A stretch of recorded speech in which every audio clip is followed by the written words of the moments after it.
स्वागत है आप सभी का आपके अपने YouTube channel our knowledge bank पर। दोस्तों, पिछली वीडियो में हमने आपको बताया वर्ण रचना के अंतर्गत स्वर और व्यंजन के बारे में। अगर आपने अभी तक उस वीडियो को नहीं देखा है तो उस वीडियो का लिंक हमने डिस्क्रिप्शन में दे दिया है। आप पहले वहाँ पे जाके उस वीडियो को देख लीजिए। इस वीडियो के अंतर्गत हम जानेंगे व्यंजनों के उच्चारण के बारे में। चलिए शुरू करते हैं।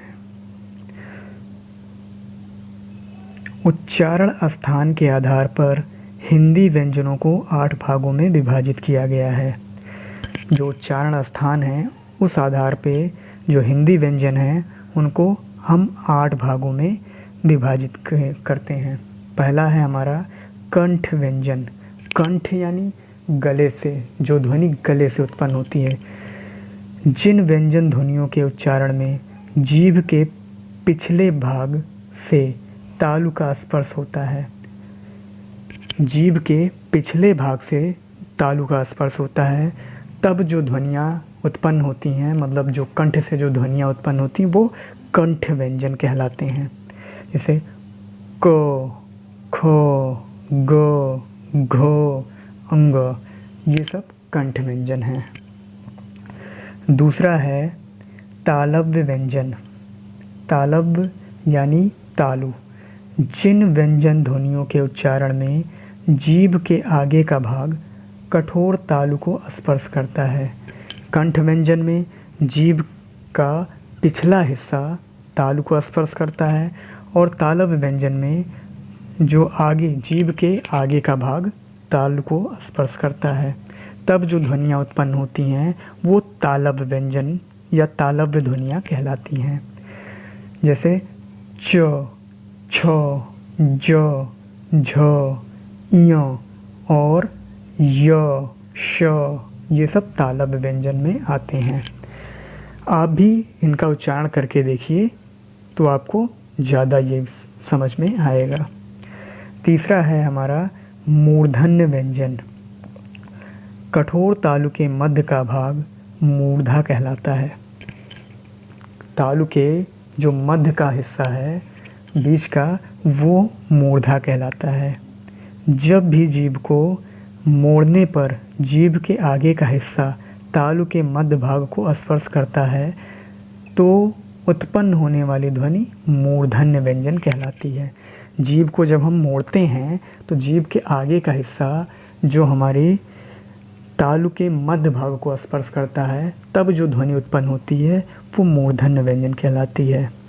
जैसे ट, ठ, ड, ढ, ड़, ये सब मूर्धन्य व्यंजन है।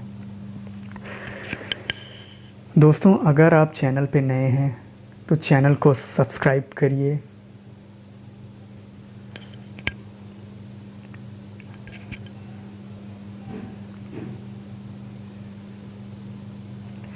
चौथा पॉइंट है दंत व्यंजन।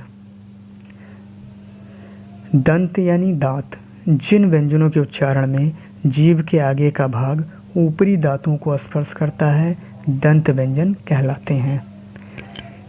जैसे त, थ, द, ध और स, ये दंत व्यंजन हैं।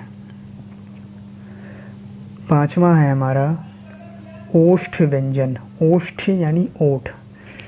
व्यंजनों के उच्चारण में दोनों ओष्ठों द्वारा वायु का अवरोध होता है, ओष्ठ व्यंजन कहलाते हैं।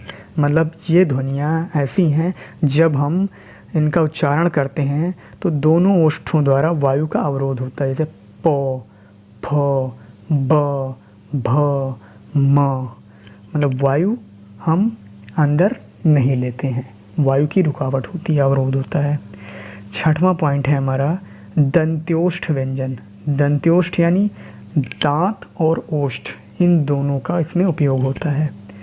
जिन ध्वनियों के उच्चारण में निचला ओष्ठ दांतों को स्पर्श करता है, नीचे का जो ओष्ठ है वो दांतों को स्पर्श करता है, तो उस समय जो ध्वनि उत्पन्न होती है वो दंत्योष्ठ व्यंजन कहलाते हैं। जैसे व, व।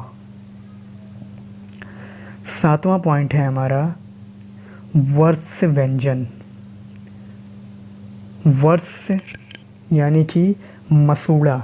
वर्ष से मतलब होता है मसूड़ा। जिन व्यंजनों के उच्चारण में जीभ ऊपरी मसूड़ों को स्पर्श करता है वर्ष व्यंजन कहलाते हैं।